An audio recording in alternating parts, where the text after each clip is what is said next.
Hello everybody, it's Lucy Wolf here, sleep consultant and author of The Baby Sleep Solution and all about the Baby Sleep Solution as well. I hope you're really well today.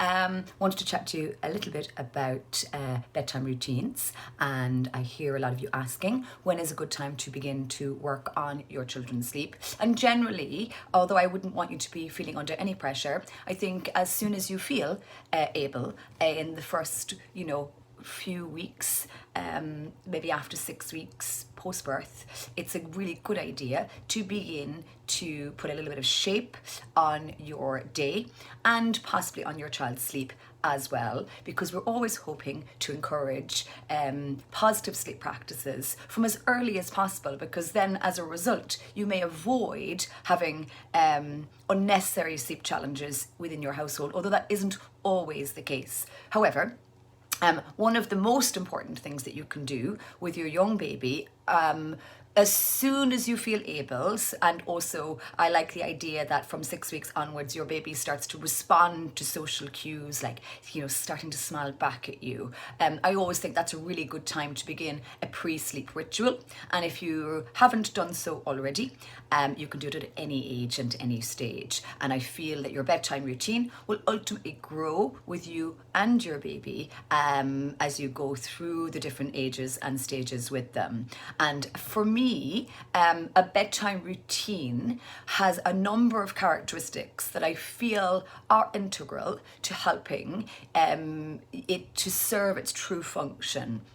So in the early days, it's really just about having a few small steps that you might do with your baby in the bedroom that you're going to sleep in before you anticipate that they're going to sleep at bedtime. And bedtime in the beginning is going to be really quite late, but it's a really good idea that in those early stages that you could take them to their bedroom, maybe dim the lights, close the curtains, change their nappy, put them into their into a new baby grow, into their sleeping bag or their swaddle, depending on the decisions that you've made around that. And maybe you'd start to integrate, familiar phrases like "it's sleep time, Harry, I love you," maybe a little song that you sing or music on the background, and just some small steps to help to signal to your baby that it's time to sleep. Lots of babies will benefit from, an element of baby massage. And again, you can include and add these layers to your bedtime routines as your baby gets that little bit older.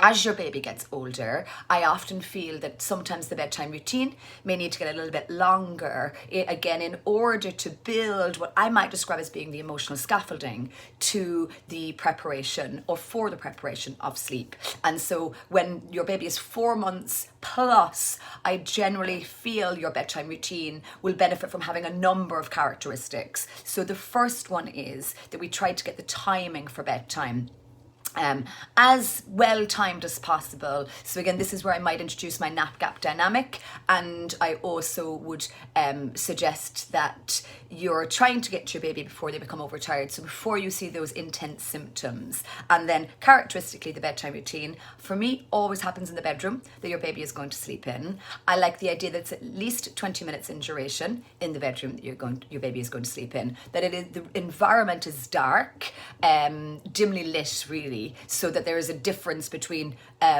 during the preparation and then when the lights go out, that's the sleep environment. So I like it to be maybe a lamp light. And then I obviously love the idea of lots of connection and engagement with your baby. So if I was going to put a bedtime routine together with you, if you're going to have a bath, that you would do the bath first, and then once the bath is finished, you would go directly to the bedroom that your baby is going to sleep in, and then begin your steps towards your bedtime routine. And I think it's really important that the steps that you take follow the same order each night, because that ingrains a level of predictability which babies tend to thrive on. So again, it might be a case of going into the bedroom, dimming the lights, closing the curtains, changing the nappy, putting them into their pajamas, putting them into their sleeping bag, sitting them on your knee, engaging with them, story time, engagement time, singing with them, chatting with them, loads of physical contact, loads of eye contact. And this way you're beginning to build that bridge towards it's time for sleep. And this is a lovely opportunity to read with your baby and encourage them to feel good around reading, which obviously has positive implications as they get older. It's a gorgeous opportunity to connect, to slow down, take your baby away from the busyness of the household, and especially if you have older children. And I know sometimes it feels like it's hard to give of yourself when there's lots of other people in the mix. But it is lovely to be able to give that one-to-one connected time with your baby. Now, there's nothing to say that you couldn't do a bedtime routine with more than one child. But when we're working on improving sleep, especially if you've had lots of sleep challenges, I often feel it's a good idea to maybe take that particular child on their own as you begin. But in time, of course, it's absolutely reasonable to think that you could do more than one child during one bedtime routine, if of course their bedtimes and timing matches. And again, it's just a case of fostering that signal, it's time for sleep, and this is what we do every time it's bedtime. And of course, if you take that bedtime routine, you then can replicate it and a shorter version for your naps as well. And I think it's really important then when you're mastering the art of the nap that you also have that level of preparation, probably not as long as 20 minutes, but certainly around 10 minutes, where you take your baby away from the busyness of the household,